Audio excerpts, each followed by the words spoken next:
Hello, ladies and gentlemen. We are back.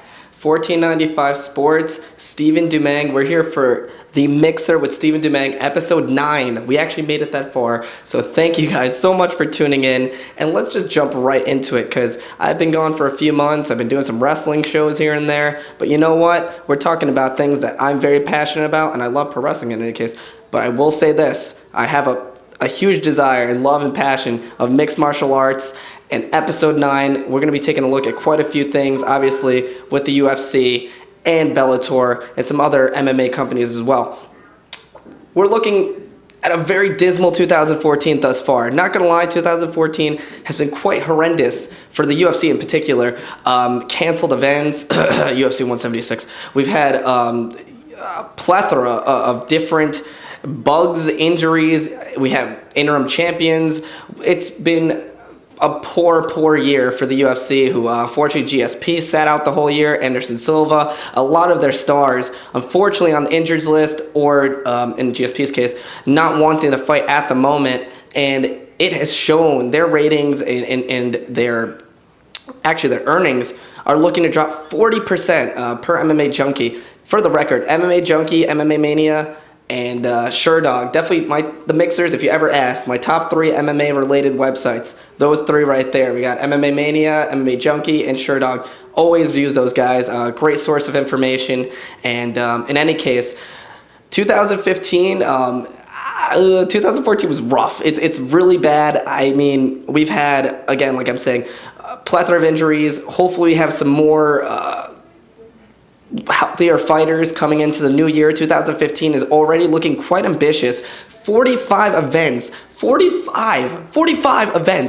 planned for UFC in 2015. Why? Like, you know what? I'm not going to lie to you. I love MMA, but that's just too much. 2015, 45 events, that amounts to at least one MMA event from the UFC per week. That's insane. That is crazy. You know, I mean, they're struggling to put on shows as it is. We've canceled events. We've had, not enough star power. They're trying to rely on the Ultimate Fighter, but it's too much, and I wish they would scale back. I think less is more, and I hope that we see less from the UFC. I wouldn't actually mind less events. We could focus on more stacked cards. I mean, the more recent UFC 178 was awesome. Unlike some of the other events I'm going to be chronicling in a little bit, that actually had quite a few fights to look at back and journal. A lot of the other events it was just the main event and that was it. A bunch of, up and comers, your seasoned journeymen, but nothing that had title implications except these main events for the most part. And that's just not, it's just too oversaturated. And I love the UFC, but taking a 40% blow in your earnings, it's going to look rough coming out of 2014. And I know they're trying to revamp the Ultimate Fighter in 2015. We're already, almost into 30 seasons of tough. Give it a break. I love UFC. Again, I can't reiterate it enough. They bring us MMA ad nauseum, and they bring us the top fighters. But we just need to take it back a little. They're trying to reboot the tough seasons. They're going to do international seasons coming up. It's just too much. I think we should, Ultimate Fighter internationally, that's fine. We could keep it that way. However, they want to reboot the show, which, more power to them. I'm suggesting just take a break, take a leave of absence, just let it build some more demand. Oh man, you remember that Ultimate Fighter show? Give it some more buzz, more spark when it makes that reboot, that return. I think it's just too much. Scale back the events, scale back the, that's star power that is, scale back the amount of events so you can focus and emphasize on more stars and use those stacked shows that every MMA fan desires. And those PPV buys will go up the roof with stacked shows. And in any case, we got to focus on that. I think going into 2015, I think they're just too ambitious. It's going to be too much. I don't even know where to start. I just scale it back. I think less is more, and that's what we should be. That's my forecast of the 2015 season for the UFC. We'll have a brief events recap. We'll take a look at some events that transpired within the last months, because I've been gone. Fortunately, episode 8 was in September, so we're in November, and I'm a little late, but in any case, we're back. thankfully. And we'll recap some of the awesome headliners, portions of events that really highlighted some excellent moments in UFC 2014. We had some incredible fights. Jacare submitted Gegard Mousasi in their rematch for middleweight title implications. So Jacare made it happen. Overeem lost again. He's getting one more chance against Stefan Struve later this year. And it's make or break. Poor Overeem. I mean, not necessarily poor Overeem, but every time Overeem gets that chance to shine, it's just unfortunate that he doesn't make it. And he had that very, very clear-cut decision win over Frank Mir that he can ride on. But in any case, Mir's on his own losing streak. And we saw him come up short against Ben Rothwell, who didn't test positive for anything, to my recollection. And so good on Ben Rothwell. There you go. In any case, we had Ben Rothwell come up with the win. A huge victory for him. Maybe even setting up a rematch between Andrei Arlovski and Ben Rothwell, considering the first fight they had over in Affliction was quite a fight. But Ben has definitely improved. Striking's definitely gotten a lot better. And he gave it to Alistair Overeem. Very impressive. Same with Jacare. Speaking of the man I just mentioned, a good segue into Andrei Arlovski, the Pitbull, the one, the only, one of my personal favorites of all time. Andrei Arlovski made a triumphant, that Brendan Schaub fight wasn't really a return fight. This was the Andrei Arlovski return fight that everyone, including Dana White, was very much awaiting, and he delivered with a brutal first round knockout of Antonio Bigfoot Silva, and it was quite the show. I mean, I haven't seen Andre look this good in quite some time. And honestly, minus his the fight with Anthony Johnson, who is a current light heavyweight contender, he's fighting Gustafsson very soon. That should be a great fight. I can't wait for that one. Andrei Arlovski has actually not lost with minus that Johnson fight, and he's looked fantastic coming up in that last fight against Bigfoot Silva. And in a fight that a lot of fans and even fighters dismissed him and didn't think that he would make another run. I hope that we'll see Andrei Arlovski again. He's not going to be fighting relatively soon. I know he's taking a few months off to kind of relax and prepare himself for a 2015 fight campaign. Very excited to see the Pitbull back. He even did a little shindig dance. It was very entertaining. That's how much of the energy he was feeling when he was speaking. When he was speaking with his fists when he fought and knocked out Bigfoot Silva. Not to be outdone, we had Roy Nelson coming up short against Mark Hunt, who we're going to chronicle a little bit more. That's the word of the day, apparently, chronicle. But we're going to look at a little bit more depth in a little bit. However, we had Mark Hunt take out the very durable Roy Nelson in his first knockout loss in the UFC, his first knockout loss since, funny enough, Andrei Arlovski. And we had Takanori Gomi coming up short, unfortunately, maybe time to retire, getting pounded by Miles Jury in a minute and change. And it was just, Miles Jury was just on top of him, kept himself composed, used that speed advantage, and gave it to Takanori Gomi, who's, I believe, 36 or so now. He's been in a huge amount of wars. Nothing but utter respect for Takanori Gomi. I would like to see him take a step away from UFC and MMA. Again, that's always on a fighter's discretion, not mine by any means. But in any case, I feel like it's time for him to kind of call it a career. He's been nothing but a legend, definitely UFC Hall of Famer quality for his accolades in Pride Fighting Championships. So in any case, we also had the packed UFC 178. If you're thinking about what I've been talking about, this recap, a lot of them have just mostly been the main events. This is how shallow 2014 was, just chronically main events. And the rest of the undercards, I mean, you had, again, a lot of journeymen, a lot of up-and-comers. But UFC 178 was different. UFC 178, we saw my division being held there. The 125-pound fighters going at it. Demetrius Johnson retaining and looking good in his fight, headlining UFC 178. We also had Cowboy Cerrone scoring a major upset of 2014, in my opinion, and scoring a decision win over Eddie Alvarez in what was a hell of a fight. That was insane. Both guys warriors. Honestly, Eddie Alvarez's next fight is against Benson Henderson. Very tough fight. I actually think he's probably going to lose that one as well.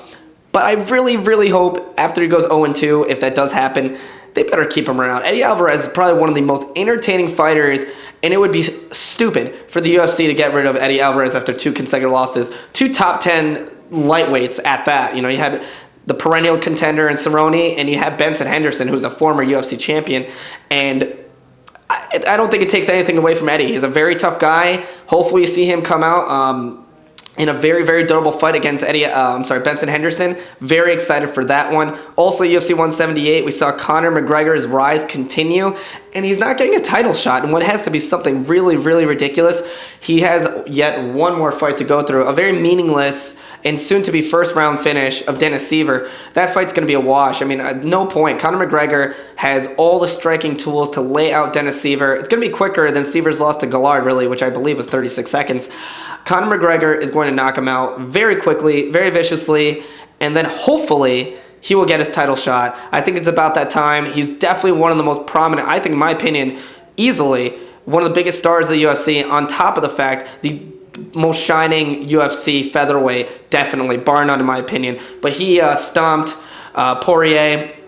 We also saw Cruz and Zingano return, two fighters who came off some nasty injuries, and without losing a single step, both winners in their fights at UFC 178. Dominic Cruz looking fantastic, scoring a first-round knockout. Ken Zingano, both these fighters looking to set themselves up for title shots. I believe they actually did set themselves up for the respective divisions. Good for them. It's always great to see fighters back on the rise when they were gone for quite some time, especially Cruz, who's gone for almost 3 years. Crazy to see him come back and not look at all ring rusted. So very, very impressed with Dominic Cruz.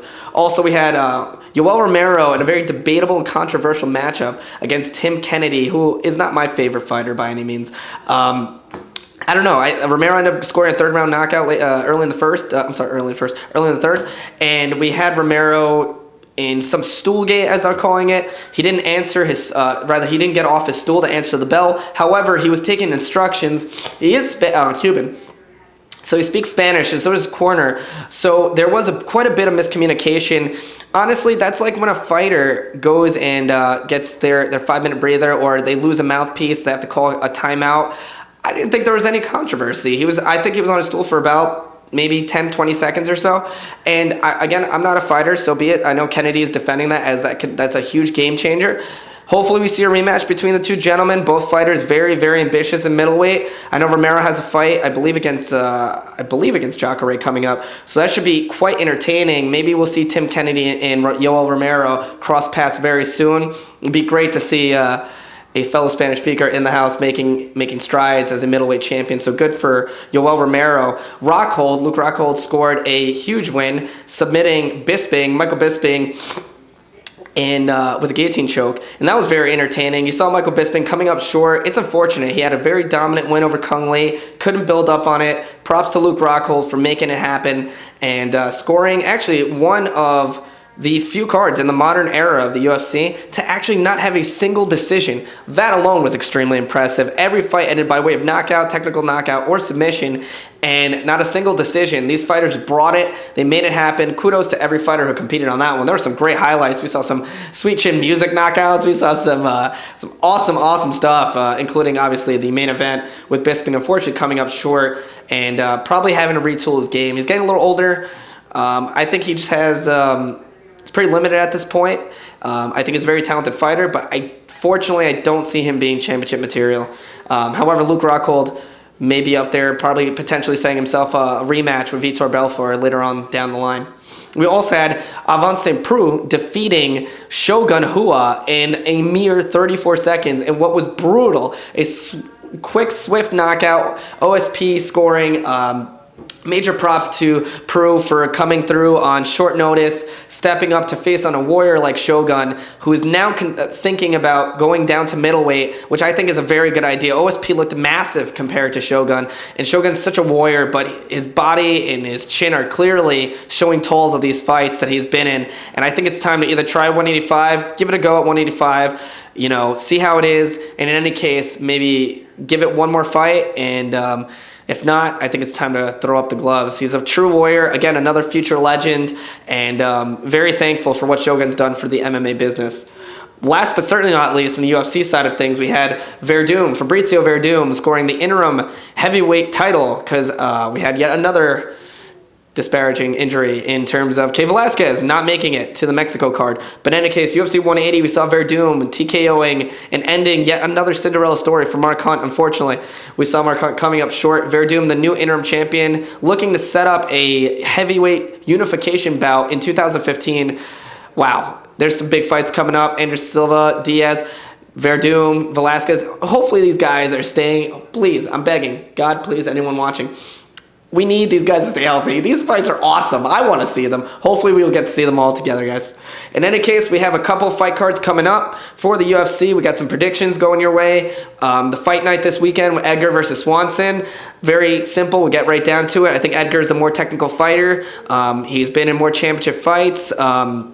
Being able to stand there and I think being in the ring with a legend like BJ Penn 3 times, going to war with Gray Maynard, having already fought Jose Aldo, I think we're going to see a lot from Frankie Edgar, and I think it's going to be too much for Swanson. I think he's just going to repeatedly tag him and score a unanimous decision over Cub Swanson, who's looked fantastic as of late. I just don't think he's going to be able to pull it together against Frankie Edgar. We also have their co-main event there, and Bobby Green, rising lightweight, fresh off his decision win over Josh the Punk Thompson, against Edson Barboza, who is infamous, or rather famous, it's not really infamous, famous for his spinning wheel kick over Terry Edom not too long ago.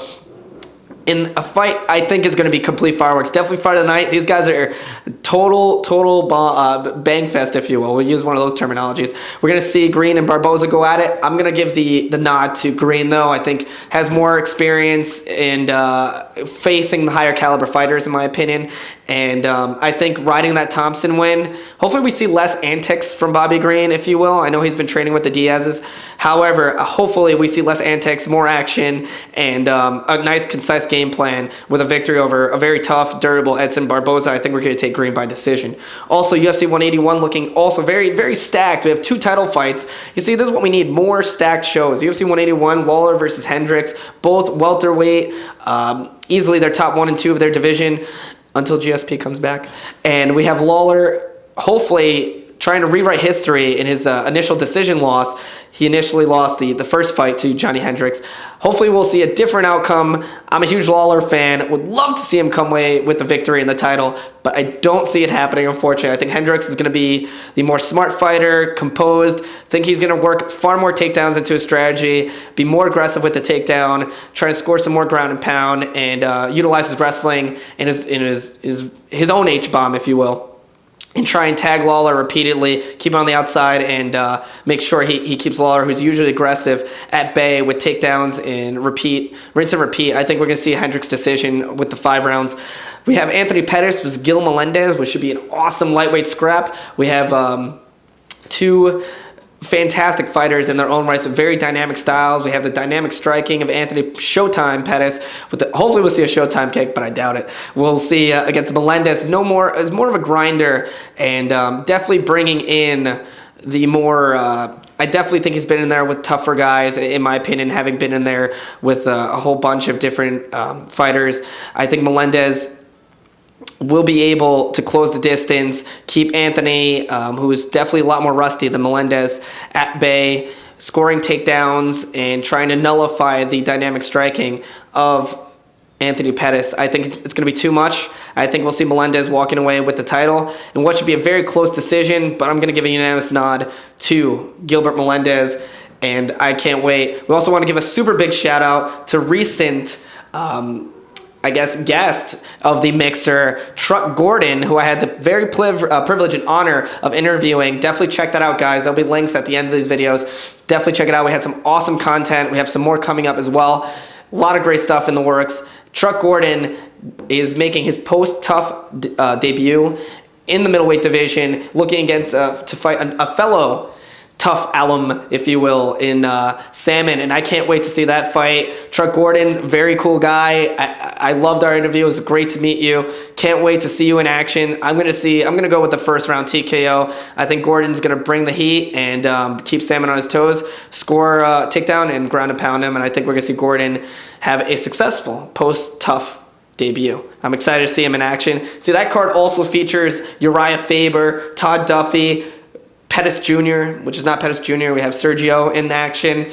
Also, Ashley Evans Smith in action. I cannot wait to see them. She's coming off her win over the transgender fighter, which is, we're gonna have to say that for another episode, but that's a pretty big deal in itself. Transgender fighting. I don't know how I feel about it personally.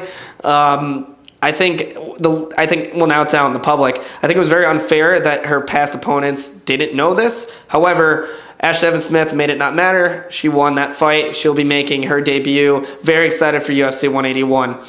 Not to be outdone, we had Bellator in action, and we'll jump right into it. Bellator 131 was awesome. I loved it. It was great, minus that shallow main event. I mean, I always been a huge fan of Tito Ortiz, and I very much like Stephan Bonner. Bonner looked like he was going to pass out somewhere in the middle of the first round. Vicious fight, very plotting fight, and I mean vicious as in like, ugh, to watch. But definitely, I mean, brings in the ratings.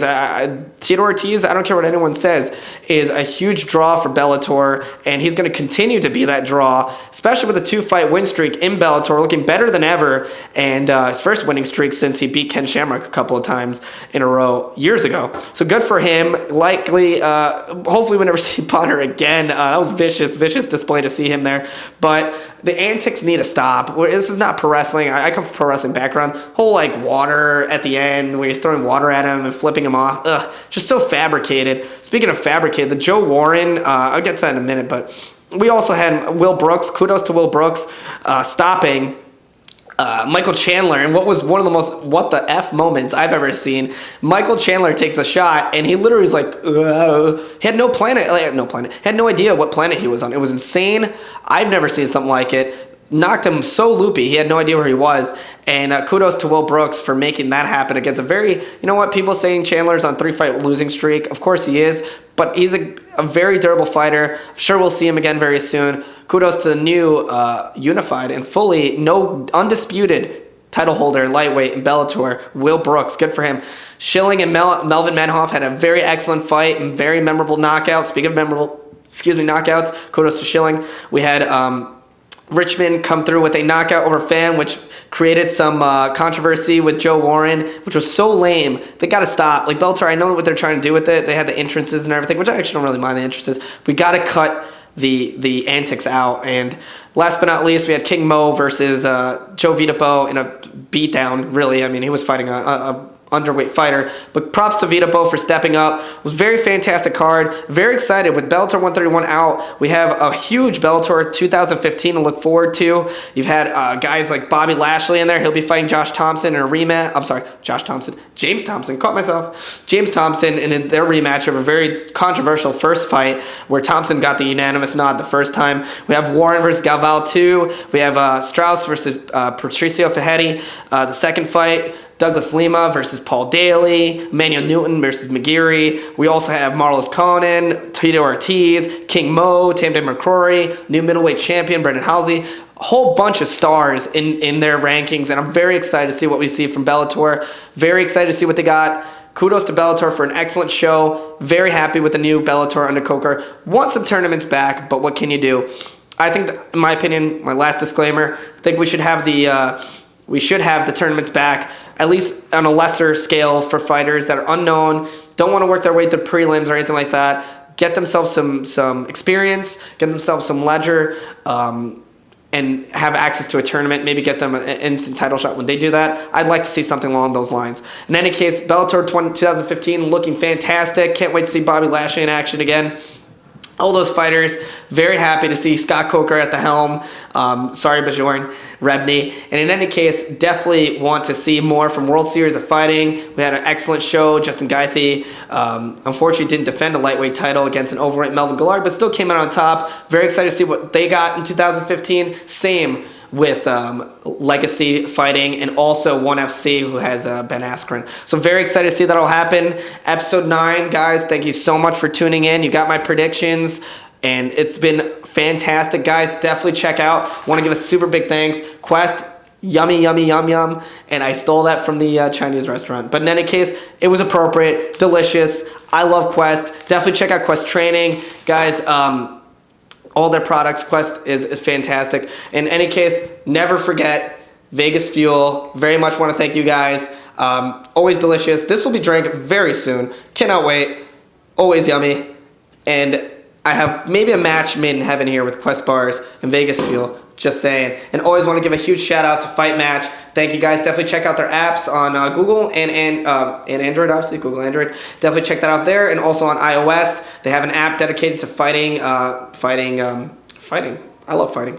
Making it happen, making matches happen in terms of meeting new managers, new training partners. Very great asset, great tool for fighters coming up and fighters looking to create some type of, maybe find some other fighters that they can train with, things like that. Maybe find an event to participate at. Very great tool. Definitely check them out. iOS, on Android, Fight Match. Very awesome. Huge thanks to you guys. $14.95.